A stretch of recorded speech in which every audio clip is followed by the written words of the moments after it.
Welcome, brave souls, to the chilling depths of horror in detail. Today we're going to share black-eyed kids' horror stories. First story. All the urban legends about me are wrong. Throughout all of human history, there's been one constant throughout the variables of civilization's advancement: stories. As mankind moved away from small clay huts to monolithic steel skyscrapers, the yearning to tell and listen to stories has always persisted. It's a way of not only growing and evolving the mind, it's a way of connecting with one another. Yet out of all the methods of storytelling that have evolved from the small carvings of stick figures along Neolithic walls, there's one in particular that seems to strike a nerve more than any other: legends of horror. From the very moment you learn to tuck your children into bed or gather around in communion by a fire, stories of dark and terrifying creatures have invaded your nightmares through the catalyst of scary stories. Many of these classics have become so immovable in human culture that they've transformed from mere tales of horror to urban legends. Out of the plethora of dark tales told in the night, there's one that holds a certain interest close to my heart. The tales of a mysterious interloper that plays a mesmerizing tune from his pipe to lure unsuspecting children to their doom in the forest brings a certain interest to me, not because of how it can scare the shit out of a misfit to try and get them to behave. It's because it's about me. Yes, I know what you must be thinking. What the fuck is this guy talking about? Well, just let me explain. First of all, for those of you who are unaware of the tale of the Pied Piper, let me give you a small rundown. Originating from Germany, the legend tells of a town overrun with rats. The rodents feast on the town's produce and spread death and disease. Eventually, the town tries to hire a mysterious rat wrangler out of desperation. The wrangler plays his magic pipe, causing all the rats of the town to drown themselves in the sewers and wells of the town. Upon receiving no payment for his services, the piper begins to play a tune late at night, causing all the children of the town to get out of bed and head for the river. It is then that one by one, each child walks in a said river, drowning themselves. Pretty messed up, right? That's because it's wrong. The legends have been misconstrued through a game of urban telephone lasting generations. Well, that's why I'm here, to set the record straight. So here we go. The Legend of the Pied Piper, written by yours truly. Once upon a time, in the mystical land of Germany, there lived a being of the earth. This being was strong and intelligent and had just as many hopes and aspirations as man. Yet he was not a man.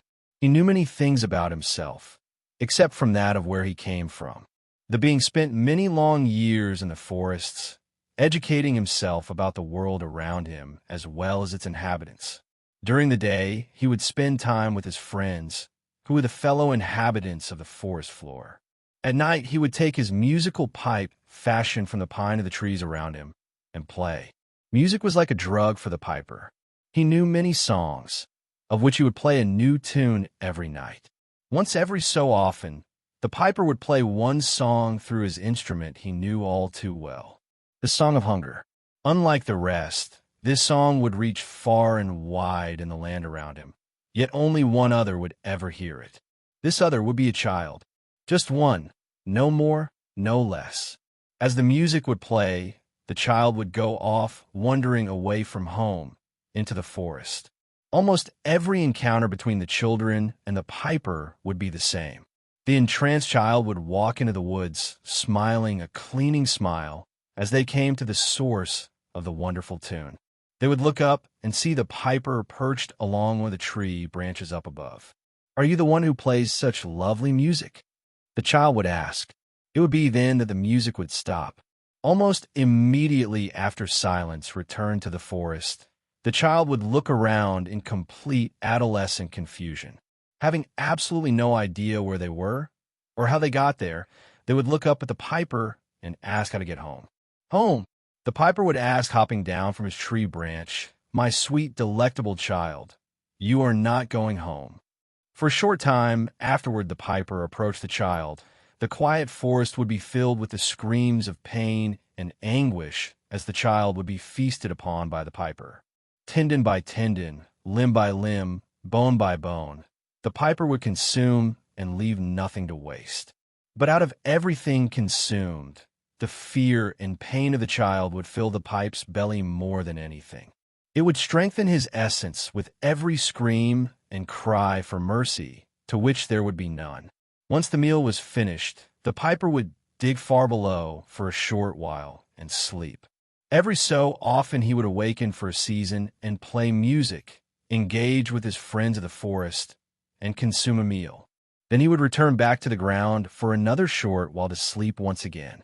On one particular awakening, however, he was not greeted to surrounding trees as he crept forth from the ground, but by houses and streets of stone. The wonderful forest he had known all his life had become the town of Hamelin. The piper was disgusted by what man had done to his home. However, peering through his anger was curiosity. He would roam the streets of Hamelin, seeing its many inhabitants while also searching for any remnants of his old home. Eventually, he came to the river of Hamelin and was filled with delight. The same water that had run through the forest floor still flowed through the grounds surrounding the town. But all of this adventuring had done the piper in. His belly was gumbling. He was hungry. But the piper knew he could not walk into the town of Hamelin and take a child just because of his appetite. That was rude. And while man may have been rude, he was not. But he was angry. Angry at the perversion that man had done to his home.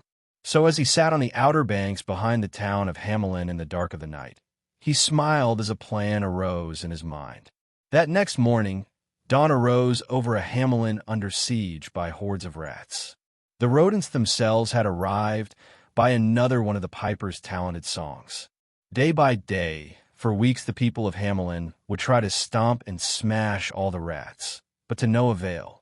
All hope for the little town had seemed lost, until one day the piper came strolling through the streets to the mayor's home. The mayor was weary and tired from the troubling invasion of rats, but was overjoyed when the piper offered a solution. For sufficient payment, I shall find your streets of the rodent infestation. The piper said with a smile, "Oh, but of course, anything for someone who could save our troubled town," exclaimed the mayor. That day the piper walked out onto the streets of Hamelin and played another tune on his pipe. The music carried over all of the rats of the town as they safely evacuated the town just as they had appeared. The townspeople rejoiced and clapped as their filthy streets were clean of rodents once again. Upon the completion of his work, the piper returned to the mayor for adequate compensation for his work. "How much coin for your service?" asked the mayor of Hamelin. "None," replied the piper. For a moment the mayor was confused, until the piper continued. "I only ask for your child." The piper said with a smile on his face and a deeper grumbling in his belly. With a face of rage and disgust, the mayor threw the piper out of his home, as the people of Hamelin beat and bruised him till he left their town. It was here that the piper had been changed forever. For the first time in his entire life, he looked back at the distant town of Hamelin with revenge in his eyes. That night, the piper's song of hunger filled the air of Hamelin and lifted each dreaming child of the town out of their bed. In the midst of twilight, the children murdered their parents in their sleep, the perfect betrayal as repentance for their betrayal of the piper. Covered in blood, the children walked down the streets of Hamelin, carried by the soothing song of the piper. As they came to the river outside of the town, one by one the children walked into the river. By dawn, every single child of the town floated in the bloody river of Hamelin, except for one, the son of the mayor, the piper's payment. There and then the piper feasted once again, next to the river filled with the true pests of Hamelin. The child's screams carried far in the crisp morning air, yet there was no one left to hear it. With his belly full and the town emptied, the piper dug himself a place in the ground to sleep once again for a short while. And unlike the wretched people of Hamelin, the piper lived happily ever after. There we go. That's a nice story, isn't it? Even nicer that the whole thing is fixed. Of course, I hate that it took so many centuries for the director's cut of this story to even come to light, but I've been asleep for so long. And I have to say, I am quite impressed with the way the world has progressed in terms of technology and architecture. But I'm quite disgusted by the further perversion of this once green world. But at the end of the day, what can one lonesome piper do in a world so vast and alien to him now? Well, I suppose we'll both find out together now, won't we? Well, I better go on and get off of here. I'm getting hungry, and my pipe has been quiet for long enough. Second story, types of black-eyed kid encounters. Okay, to start, I work downtown at a hotel and have had two BK experiences that I'd like to share. The first was on my walk to my bus stop from work. It's a good 8 blocks. While I'm waiting at the crosswalk, and I noticed a teen girl across the way staring. So I slightly turn and see she looks normal, pixie haircut. Your average teen, except her eyes are black. The whole thing, no white at all. Here's the strange part. When I looked, she started to panic, looking for somewhere to run. As soon as the light's green, she sprints away. I found it odd that the BK panicked. It's usually the other way around. Till this day, I kick myself that I didn't follow. But the only thing I was worried about was missing the dang bus. The other experience happened at work. We have 3 laundry rooms for guests. One day, a female guest asked for my help. She had on her gym clothes, so I informed her about our 24-hour gym. She made small talk, but the pupils of her eyes were off. Like a lava lamp, changing shape quickly, just the black part. Nothing felt wrong or scary. Just the eyes were strange. Googled like crazy, but could not find contacts with this effect. They're all static, non-moving. Her pupils moved like a lava lamp or Rorschach's mask, if you will. I wonder if any of you guys have heard of different types of BK or anything similar. Third story. Black-eyed children? I remember hearing about this a while ago, and the idea has always stuck with me. Or at least it made enough of an impression to creep me out any time I thought of it. Has any had odor more likely heard of an experience involving the black-eyed children? For those who haven't heard of this, it's late in the middle of the night when a knock on the front door is heard. Upon answering one, or a few, children are found on the doorstep. They ask repeatedly if they can enter the home. Maybe they're asking for food, or to use the phone, or for help. They seem like normal children, but their eyes are shadowed, blacked out. Whatever you do, do not let them in, or that's it. Fourth story. My BK encounters. I saw a post asking what they are, but not anything fresh talking about encounters. I didn't know where else to post these. So I guess this is appropriate place as anywhere else. I've had 2 encounters with them. The first time was 2 years ago or so in a gas station parking lot off of Highway 58 in Tennessee at like 3 or 4 in the morning. My friend had parked towards the far end of the lot around the side of the building.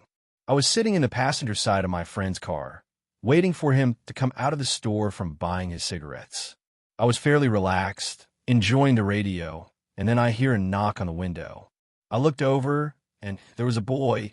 He looked about 12, and he was wearing a gray hoodie with his hood pulled up. I cracked the window and asked him what he wanted and responded with, "Can I borrow your phone?" I wasn't going to let some strange kid use my phone, so I told him that I was sure they'd let him use the one inside the store.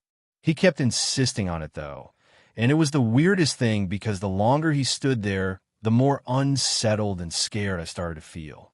I had rolled up the window by this point, and he became something less than aggressive, but more than insistent. That's when I saw his eyes.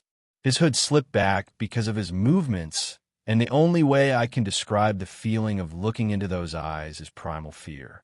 That's about the time he quickly moved to the nearby tree line, and a few seconds later my friend got into the car. He said I was pale as a ghost and asked me what was wrong. At the time, I had no idea what the hell that was all about and had trouble describing it all to him. He looked at me strangely and said he didn't see the kid at all. That really got to me. So when I got home, I couldn't sleep and found out exactly what I had encountered. The second encounter happened shortly after my roommate at my house. This was about 3.5 weeks ago. I'm a night owl, so I'm up at pretty ridiculous times of night a lot of the time, and I was up at around 3:30-ish in the morning, yet again, and watching YouTube videos. Then I hear a knock on the front door. I would have normally just avoided a knock on the door at that time of night, but my roommate's girlfriend had left only about 20 minutes prior, so I assumed it was her having forgotten something. It wouldn't have been the first time. So I went to the door and cracked it a bit to look outside, and there were these 3 kids. One looked to be around a 16-year-old girl. The other 2 were little boys who appeared 6 and 10 respectively. They wouldn't look directly at me and held their heads at a downward angle. The porch light cast a pretty heavy shadow over their features, so what they were was again obscured. I hadn't forgotten about my previous encounter, but I didn't know any of the neighborhood yet and couldn't just assume BK when it could have been desperation standing at my doorstep. I opened the door a bit more, and before I could ask what they were after, the girl said, "Can we come in to use your phone?" I told her I could fetch it and let her use it, but again she asked to come inside. It was as if I hadn't said anything at all, and her insistence grew, just like last time. She stepped from the front walk to the bottom step of my stoop and looked up at me. I saw those eyes again, slammed the door, and went back to the living room, a good distance away from the front door. I heard a few more knocks over the following few minutes, growing more aggressive with each volley until they stopped. I didn't dare get close to the door or windows again until sunrise. I've since installed security cameras around the perimeter of the house, and if they come back, I'll post the footage. So there you have it. Those are the 2 times I've had encounters with BK. Has anyone else here had any run-ins with these things? 5th story. Dream about black-eyed children. Okay, some backstory. My mother-in-law is temporarily living with us. It isn't a great situation, and for the last 3 days she was in the hospital and just got back yesterday. So last night, I had not 1, but 3 dreams/nightmares about black-eyed children. The first dream started out fairly normal. I have a vivid dream life, and this one seemed fine. I was in a house with a walkout finished basement. I had found everything but the shower, and I thought the shower might be outside. So I opened the screen door, which was not locked, and poked my head outside to see if there was an outside shower. There was a pond in the backyard, and a small boy, maybe 6, was back there. I recognized him as a black-eyed child and quickly tried to close and lock the door, but he came striding towards me and changed into an older child and said that he was glad I recognized him for what he was. I tried to call on my angels and spiritual protectors in my dream, but couldn't, and I woke up terrified. When I finally went back to sleep, I was at my mother-in-law's old house. She just sold, and there was a black-eyed child in her backyard. We left the house in my husband's truck, and I woke up again. I went back to sleep for a 3rd time and was walking with a boy in our neighborhood that I knew, and he said that child keeps returning. We were talking about him, and all of a sudden the little boy said that the black-eyed child was back. This time I was able to call on my angels, and in my dream, I told everyone not to let the child in the house. Do you think it's possible she brought something home from the hospital? 6th story. The neighborhood's urban legend. Clayton Willows was my childhood neighborhood's urban legend. He rarely left his home, and when he did, he was only greeted by murmuring of those who saw him. Mr. Clayton's wife and only son had died during a fire in their home over in Ohio several years prior, and he slipped into a deep depression that soon turned him into a reclusive man. I hear he killed his son and then raped his wife. Is the one phrase that Mrs. Salinda, the most disrespectful person in the area, would constantly shout out when the topic came up. Everyone knew that wasn't the case. The kids in the neighborhood, however, were more entertained by the stories and scared of the man those kids' stories were about. But the stories are for another time. It was during the summer in the late 80s when my baseball broke his window and sent all of the other kids running. I was the only one who stood in the road, staring at the green, tinted house. It wasn't in bad shape to be owned by someone who rarely shows their face outside. And even during the winter, the driveway would be shoveled clear of snow by morning. Of course, my parents, along with all of the other parents in the neighborhood, would spread gossip about Mr. Clayton. Despite everything that I had heard over the years, I walked up to the door and knocked. At first, there was no response, so I knocked again. This time there was the sound of rustling and something heavy tapping on the floor in a steady rhythm. Eventually the door opened, and there stood Mr. Clayton, baseball in hand. I'm really sorry, Mr. Willows. I promise I didn't mean to break your window. I started shooting out excuses for why it happened with no real outcome seeming possible. I guess I expected him to grab me and toss me into some torture room, or for him to stab me to death like he did in all of the stories my friends had told me. But what happened next, I hadn't expected. Mr. Clayton held the baseball out to me, and I took it nervously from his hand. He smiled at me and poked his head out through the door into the sunlight, his graying brown hair looking as if he had just woken up. He had to shield his eyes from the sunlight and looked back at me for a second. "Where are your friends, little one?" He said the words and smiled at me, waiting for an answer. They ran off. I replied with a greater deal of stuttering than I care to elaborate on. "They're scared of me, aren't they?" He looked at his feet with a look of pure defeat as he spoke. I suppose I would be too with all those stories floating around out there. I stayed quiet. He stepped out onto the porch in front of me. "What's your name?" "Mike," I said reluctantly, and I made sure to leave off my last name. "Well, Michael, are you scared of me?" he asked, scratching his head. I thought about it for a second. This man wasn't all that scary as a matter of fact. He was pretty nice. Why was everyone so mean to him was a mystery to me at the time. "No, sir," I said after a few seconds. Good. That makes one person who knows that I'm not some crazy person." He laughed when he finished his sentence and started to walk back inside. "Mr. Willows, I broke your window. Aren't you going to tell my parents?" I asked without thinking. He turned and looked at me before smiling. It's been a long time since someone was willing to have a conversation with me. "I'll fix the window as long as you promise it won't happen again." "Yes, sir. I promise." He smiled and walked back inside, closing his door behind him. I stared at the door for a minute before I heard someone behind me. "Psst, Mikey, get out of there." I turned to see a few of my friends standing in the road, motioning for me to run.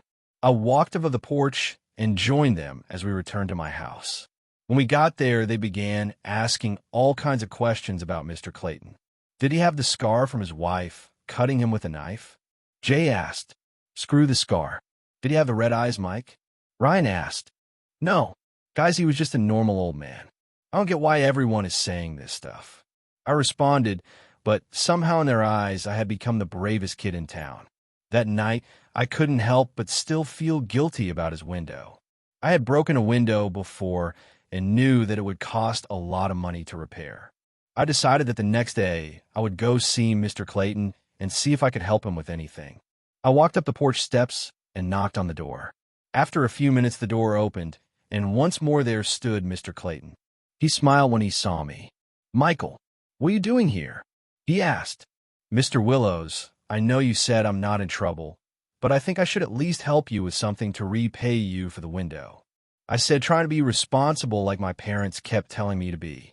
"I don't have anything that I need help with," he said after apparently thinking for a short period. "What can I at least keep you company then?" I said immediately, "I know you don't have many visitors, and I thought maybe we can be friends." "Friends?" He rubbed his chin and looked at the sky. "It's been a long time since I had a friend." I waited patiently for an answer. "All right then, friend. Come on in," he said, walking into his house and leaving the door open. I hesitantly walked inside and closed the door behind me. The house was very clean and well organized. He had a massive bookshelf against the wall across from the door and a table beside. It was covered in pictures of his wife and son. I followed him into the living rooms. There was a picture of him holding his son and his wife with her arms around his neck, smiling, all smiling. He walked up next to me and put a hand on my shoulder. "That's the love of my life, Rachel, and my son, Jimmy," he said after a short silence. "They were my best friends." I looked up at him and saw him wipe his eyes. He looked back down at me. "What happened?" I asked without thinking and quickly tried to take back the question, realizing what I had asked. I lost them in a fire when we lived in Ohio. I tried to go back in and save them, but she was stuck under a bunch of wood. She handed me Jimmy and told me to get out. Jimmy stayed alive until we got outside, and then he was gone too. He looked away into another room and then down at me. "Do you want a drink?" "I have Coca-Cola and Sprite." "Coke," I said, and he walked into the kitchen, leaving me alone in his living room. When he came back, he was holding 2 cups and sat down on the couch. He started telling me stories about World War II and talking about how he used to work in the construction business. And we talked for the rest of the day. Eventually, visits to see Mr. Clayton became a daily thing. Even during the school year, I would drop by and say hi. He became one of them best friends. At the end of my senior year, he even came to my graduation. In 2003, I decided to move away from the neighborhood entirely. Mr. Clayton even gave me some money to start paying for my new apartment. I stayed in contact with him, and he continued telling me stories about his childhood, family, and the world. On December 23, 2007, I got a call from someone named Patricia Helms. She told me that Mr. Clayton had passed away and that my name was on his will. She asked if I could come to the old neighborhood and discuss the conditions and legal requirements to fulfill his final wishes. I got back to the neighborhood at 8:45 a.m., almost 2 days after the call. Patricia met me outside of the Mr. Clayton's old home, and we went inside of the still clean house to discuss things. After a few hours, she left handing me an envelope and telling me the house and everything in it was mine. I had never really walked around in the house before, so I figured now was the time to. I walked into the living room and put the note on the coffee table. I went into the kitchen and opened the refrigerator and found something that had me a flashback to that day in the summer when I first met Mr. Clayton. I pulled out a Coca-Cola bottle and got a cup and poured a drink. I stood looking out the window at the field next to the home where we used to play baseball and realized this was the window that the ball had broken. I continued staring out the window for a few minutes and then walked down the hallway and into one of the bedrooms. I felt strange as I walked into the room. It was full of pictures of his wife and son. There were even VHS tapes scattered around with their names and dates on them. I returned to the living room and picked up the envelope. I opened it and read the letter. Towards the end, he told me thank you for everything and signed his name. The next week, I left my hotel early and started to clean out the house. I started with his office room, and when I was going through the papers, I found it. A piece of paper that I took into the living room where the lighting was better. A newspaper article about a house that caught fire with a title that scares me. Man burns family. Under it, a picture of Mr. Clayton holding Jimmy and Rachel's arms around his neck. 7th story. My real encounter with a black-eyed child.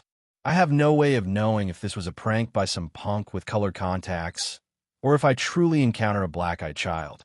But this truly happened to me. The town I went to high school in is a large, suburban area, located only an hour's drive down the freeway from the large CA cities like San Diego and LA. Not a small town, but also not a metropolitan city. Just a lot of neighborhoods and shopping centers. I had been driving for a year or two. I may have even been a senior at the time. On my way home one day, I stopped at a CVS. It was just after school, so it was still sunny. In fact, it was so sunny out that I raised my hand to shield my eyes as I walked to my car. There were spaces directly in front of the store, and I took one of the first ones. Now, remember, I'm a small female and grew up wary of being kidnapped. So when I was approaching the parking lot by a young man on a skateboard, I was suspicious. I was a nerdy punk and didn't know anyone who skateboarded, and I didn't know this guy from school or anything. So I thought it was weird that he would even be talking to me at all, especially in his CVS parking lot. So I come out, and this skateboard kid is just standing by the hood of my car. I drove a beat-up Honda Accord with my first car driving dents and all, so it was super weird when this kid complimented my car. I will never forget, he said, "Nice car," like he meant it. So, a little flattered, I looked up and into his face to thank him. I will never know if it was just a sunny shadow or if he was a demon. But his eyes, his sockets, the whites of his eyes, it was all indescribably black. Shadowed, but also just black. Black pupils, black or whites. Black sockets. It freaked me out, looking into his eyes, and I couldn't look away. I could see all of him, but all I could look at was his black eyes. I managed a thank you and became flustered as I went to open my car. But he stayed at the hood and offered to wash it for me. He literally said I could wash it for you. Like what? Why? No, I don't think so. I got in the car anyway and rejected his offers to wash my car. He was starting to creep me out, and he stayed near the hood of my car until I backed out of the space and left the lot. His creepy eyes, his creepy offer. I will just never forget it. I maybe hope that he had dressed his eyes and eyeliner in black contacts, but I will never know. I only know what I saw. And I saw the kid with the black eyes. Eighth story. Is it normal for black-eyed kids to act like this? I've been visiting my dad for the summer, and the house is insertably haunted, and immensely polite. The ghosts have amazing manners, even if they're mischievous. And my sisters mentioned a black-eyed blonde boy with bangs trying to get in the house and get their attention. My stepmom mentioning seeing him, and he just thinks the girls are very pretty and wants to collect them like rocks. He's 10-year-olds. My stepmom is a badass who makes every spirit her bitch, like at one point she threatened to purify a demon if it kept acting rude, and that her pagan shit is much more dangerous than that Christian bullshit, and managed to get it to help her with her job. So she did what she normally does. She told him he's not allowed inside, nor to hurt us. The experiences have since dialed down for me personally, but one of the first few nights, I woke up to a child giggling in my ear and something at the door, and just thought, that's very rude of you, and went directly back to sleep. Whenever I'd shower, I felt like somebody was watching me, and so did the girls, and my stepmom told him he was breaking the rules and was being a perv and how impolite that was. Well, at one point I was switching my laundry, turned and saw a little blonde boy with bangs and overalls and a multicolored long sleeve shirt was on the couch. I didn't see his eyes and decided to ignore it since, well, my mom taught me, if you see something, no you didn't. If you hear something, no you didn't. Well, a few nights ago, she thought Marigold, the spirit of my possessed doll, she's very friendly since I got her, was visiting since she felt a child's ghost in the house, and the little's play habits have changed. I responded with no, there's a little boy, and explained what I saw. Well, she got mad, but just accepted it because he was playing by the rules. Some of my stuff's been going missing as well more often, but I just need to ask for it back, and I get it. I've met a black-eyed person before, but what I felt when I met the black-eyed man was pure and unfiltered fear and panic. Even just by passing by him, he terrified me. This kid is just playing with the littles and doesn't seem like much harm. Is this normal? Is there a difference between black-eyed adults and children? Ninth story. Apparently, I babysat more than one kid. When I was 13, I babysat a little girl named Emma, one of the sweetest kids you could think of. I was a regular babysitter for her so much, so that when I couldn't babysit for a few months, she called all her other babysitters by my name. This happened after I came back to be a regular babysitter for her. It was about 10:30 at night. I had already put Emma to bed and had been channel surfing. The house was sun up that the front half was open concept, the living room. Dining room and kitchen were side by side, and between the living room and dining room was an open doorway to the back half of the house. At one end was Emma's room, the other end has her parents with a bathroom connected to the parents' room. Now, while sitting on the couch, I heard something run down the hall to the bathroom. Assuming it was just Emma going to the bathroom, I'll let be a few minutes went by, and I heard the feet heading back down the hall. I turned to tell her to go back and make sure she flushed as I hadn't heard it, but I only saw the tips of black hair that had ran past the open doorway. Here's the problem. Emma is blonde. I quickly jumped up and rushed to Emma's bedroom, throwing open the door, her night light bright enough to make her out as she sat up and looked at me, rubbing her eyes in confusion. I asked her if she had went to the bathroom. When she shook her head, I did a once-over of her room, checking under her bed and a quick peek in her closet. I didn't see anything, and I just told Emma I was double-checking for monsters. I tucked Emma back in, saying goodnight. As I headed out of her room again, leaving it slightly open, I began to walk away, but stopped when I hear Emma speak, thinking she was going to ask me something. I turn to listen only to hear, "You should have said something. Don't scare her. I really like her." I didn't say anything to the mom about and continued to babysit Emma until they moved away. I always made an effort after that to include the being. If Emma was drawing an extra spot, was set up. It seemed to make Emma happy, and nothing ever startled me again. 10th story. Don't let them in. Addiction took our mother slowly, rocked her through it, and sung her to sleep sunk deep into the mattress on her bed. When her back teeth fell out, she left them on the side of the bathtub. I was 7, and I kept them in a matchbox, the missing pieces of her kept safe, so she wouldn't be lost forever. So maybe one day we could put her back together. Our house fell down around us, and we tried our best to raise ourselves. The ceilings had water damage, and the bottom stairs had dry rot, and in the winters the radiators would bleed rust. But it was still our house, and Annie made it a home. My sister Annie mothered me, with lopsided Band-Aids on bruised knees and lukewarm microwave meals. She told me ghost stories and didn't mind when I crawled in her bed later on, too scared to sleep alone. She taught me to dance, barefoot on the living room carpet, music channel on full volume on the TV, shaking our hips before they were fully grown.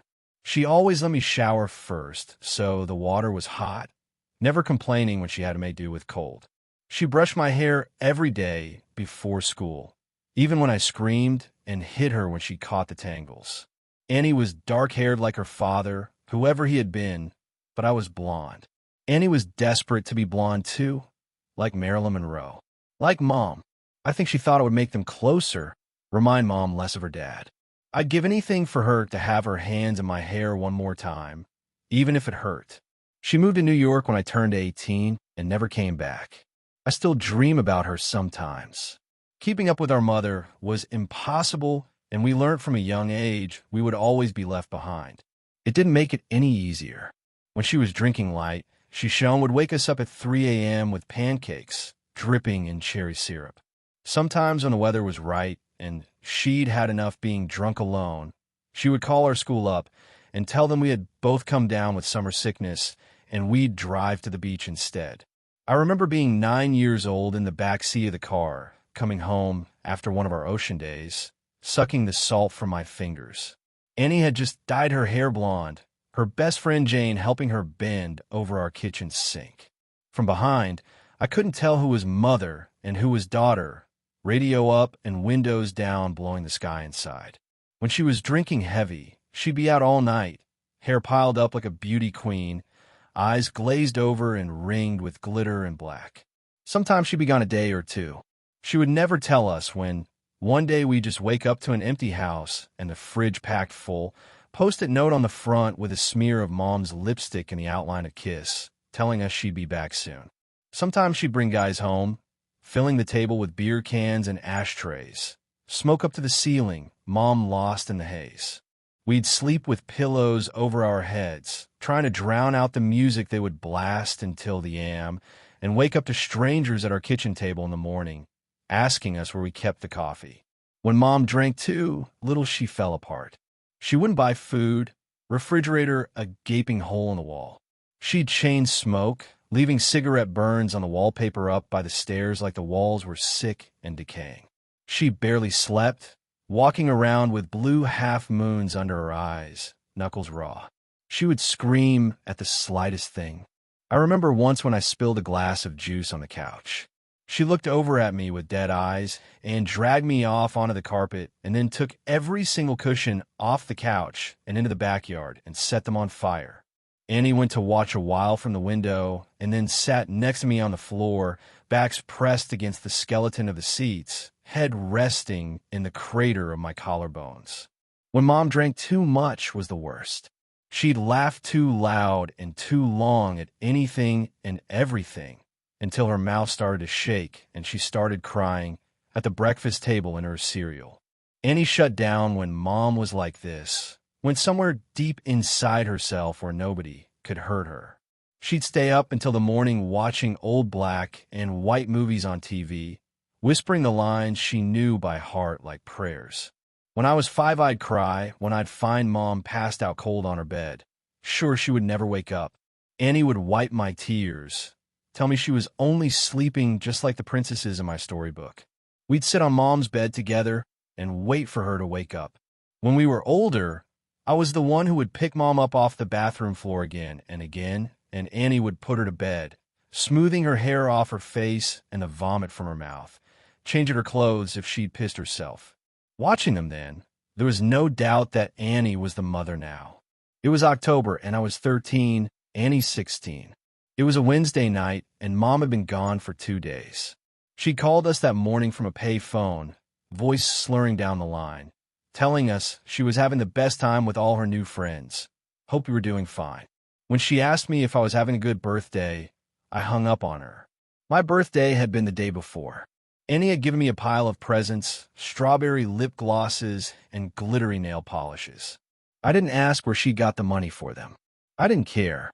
We'd taken the bus to the beach with Jane, eaten the birthday cake she had made for me, sand getting into the frosting.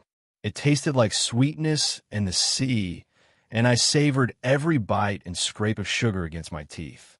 We watched the sun go down, Annie snapping grainy photos on her shitty Nokia as I blew out my candles, wishing over and over that Mom wouldn't come home, that she'd just stay gone this time. But that Wednesday night, me and Annie weren't speaking. Anger hung heavy between us, seeping through the floorboards. It began when she tripped at the bottom of the stairs. We'd both laughed, Annie throwing her head back, gap between her front teeth catching the light. When I'd bent to pick her up, I'd caught her breath, warm against the freckles on my cheeks. I let go of her arms, and she fell again, hitting the floor and grinning, shaking her hair from her face. Her breath was heavy with whiskey. I couldn't start picking her up, too. Couldn't watch her fall again and again. Just like Mom, I knew she'd never get back up. I'd stared down at her, blonde hair fallen into her eyes, and all I could see was our mother. And then I was running, feet slamming the hallway like heartbeats turned loose.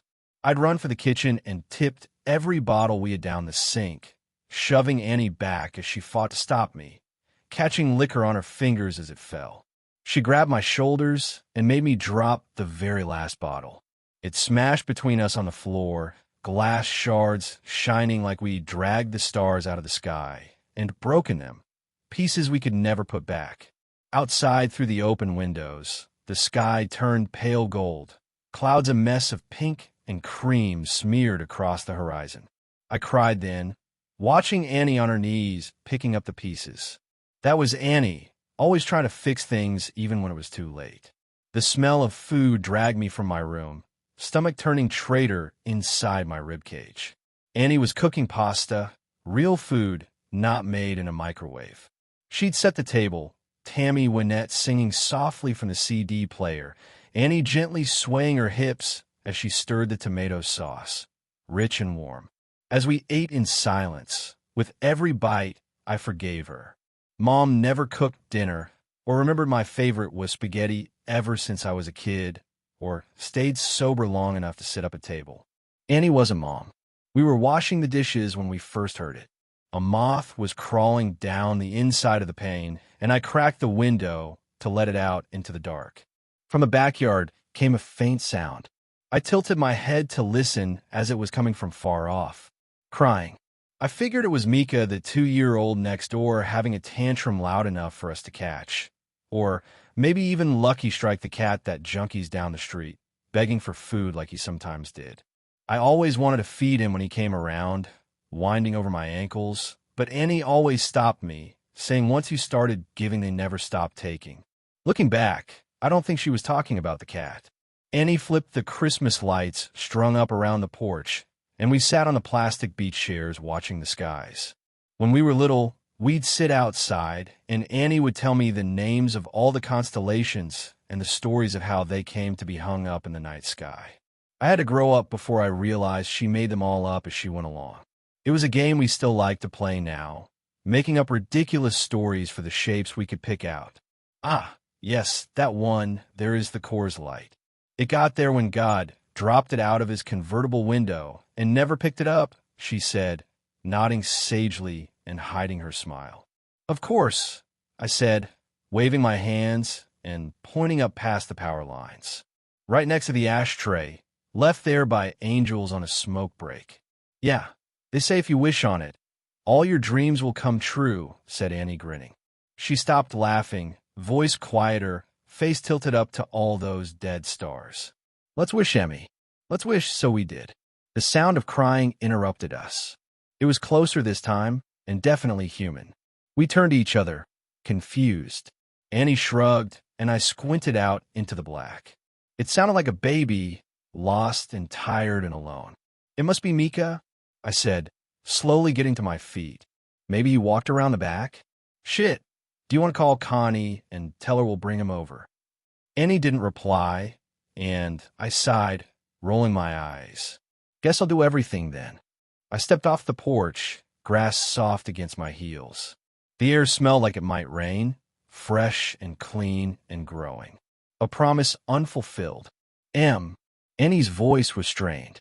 I turned to her, smiling. It died on my face when I saw the look on her own. Get inside now." She was staring out into the dark, past me, opening the door with one hand behind her, fingers fumbling on the catch. I froze, barefoot in the dirt. I found what she was looking at. In the bushes by the back fence was a person, crouched with their knees tucked up neat under the chin, arms wrapped around legs. Their mouth hung wide, softly opening and closing as he cried. Like a child, lost in the dark. Not like a child, but as someone pretending, mimicking the sound, open and closed out in the blackness. Suddenly they straightened, snapping upright, face still hidden by the black.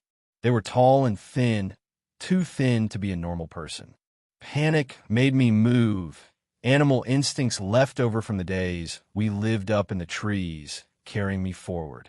I was faster than Annie, dragging her inside and slamming the door behind us, hearing it bounce on its hinges as I locked it. We watched as the person slowly walked towards the house, steps deliberate and long. Annie reached for my hand, holding me tight, and turned me to face her, holding my shoulders. "Don't turn around, Emmy. Don't turn around." Instinctively, I started to look over my shoulder out into the darkness. Annie grabbed my face, hard, and shook her head. I knew then she was serious.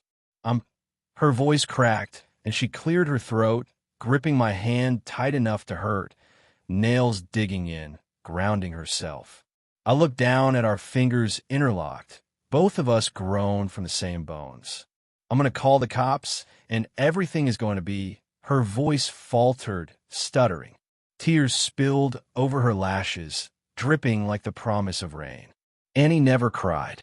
"Your phone's on the porch," she whispered, and bile crawled its way up my throat. Her phone was upstairs, charging. A soft tap-tap-tapping filled the silence. Annie turned to the window, whites showing her eyes were so wide. It was the sound of someone's forehead against the glass, slowly, over and over. They started to speed up, faster and harder, skin meeting glass, until they was slamming into the window hard enough to shake the panes.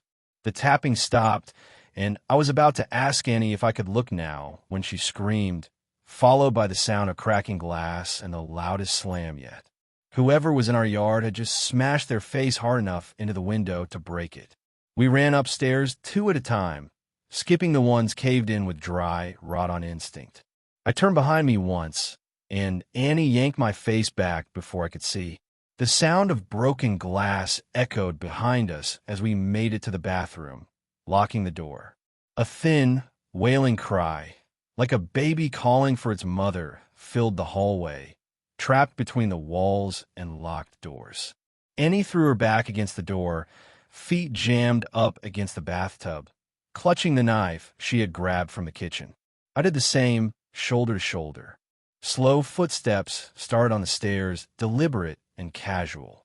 The crying had become mocking, almost laughter, shrill bursts of sound, and then giggles, high-pitched and abruptly stopping before starting again.